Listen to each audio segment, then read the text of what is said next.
আমি ছোট্ট একটি বিষয় নিয়ে একটি সংক্ষিপ্ত মেসেজ বা বার্তা দিতে চাই।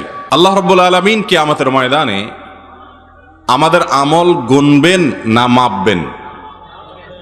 আমল কি গণা হবে, কাউন্ট করা হবে, না ওজন করা হবে? ওজন করা হবে। আল্লাহ রাব্বুল আলামিন কোরআনে হাকিমে বলেছেন, ফামান ইয়ামাল মিসকাল যাররাতিন খায়রান ইয়ারাহ। যে ব্যক্তি জাররা পরিমাণ, যেটার পরিমাপে ওজনে জাররা পরিমাণও কোনো ভালো কাজ পাওয়া যাবে, সে তার বিনিময়ে আল্লাহর কাছে পাবে। আর যদি কেউ জাররা পরিমাণে খারাপ কোনো কাজও করে, সেটার কারণে শাস্তি এবং তিরস্কারের মুখোমুখিও তাকে হতে হবে। আমলের মধ্যে সবচেয়ে ওজনী এবং ওয়েটফুল আমল, সবচেয়ে ভারী আমল হলো বান্দার উত্তম আচরণ, সুন্দর চরিত্র। বাহ্যিক যে আমল আছে, এই আমলগুলোর গুরুত্ব অবস্থা ভেদে এবং এর বিধান ভেদে পরিবর্তন হয়, কম বেশি হয়।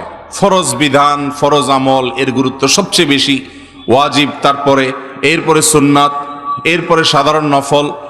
কিন্তু বান্দার কিছু চারিত্রিক আমল আছে, যে আমলগুলোকে আমল হিসাবে আমরা বেশিরভাগ মানুষ জানিও না, মানিও না, যার কারণে আমরা অনেকেই জান্নাতে যাওয়ার প্রতিযোগিতায়, জান্নাতে যাওয়ার দৌড়ে পিছিয়ে আছি। হয়তো আমি নামাজ কালাম পড়ছি, আমি রমজানে রোজাও রাখছি, আমি আলহামদুলিল্লাহ অনেক বড় বড় হারাম কাজ থেকেও বেঁচে থাকছি, এরপরও জান্নাতে যাওয়ার যে প্রতিযোগিতা, যে কম্পিটিশন, সেখানে আমি পিছিয়ে আছি আমার অজানা বড় বড় কিছু ভুলের কারণে। যে ভুলগুলোকে বড় ভুল তো পরের কথা, ভুলই মনে করি না আমরা। এরকম একটি বিষয় হলো মানুষের চারিত্রিক যে ত্রুটি আছে সেগুলো। চারিত্রিক ত্রুটি বলতে আমরা সুনির্দিষ্ট কিছু বিষয়কে বুঝি। চারিত্রিক ত্রুটি বলতে এক দুটি বিষয় নয়, বিশাল বড় লম্বা তালিকা এবং লিস্ট আছে।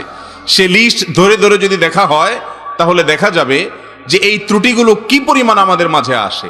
আমাদের বাহির সুন্দর, মুখে দাঁড়িয়ে আছে, মাথায় টুপি আছে, গায়ে জুব্বা আছে, আমরা অনেক ভালো কাজ করছি আলহামদুলিল্লাহ, কিন্তু এর পাশাপাশি যদি আমার ভেতরটাকে আমি সংশোধন না করি, আমার মনটাকে আমি পরিশুদ্ধ না করি, তো আল্লাহর কাছে কিয়ামতের ময়দানে এই আমল খুব একটা কাজে নাও দিতে পারে।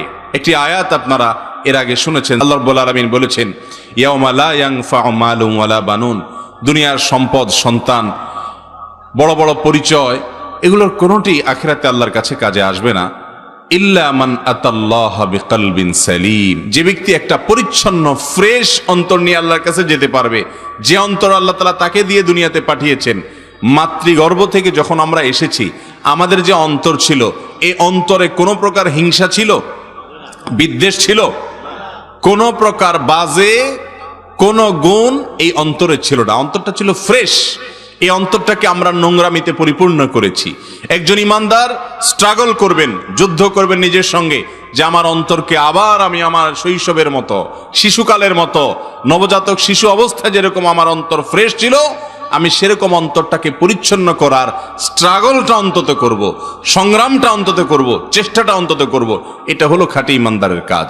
অন্তর দ্বারা মানুষ যে সমস্ত খারাপ কাজ করে থাকে, সেগুলোর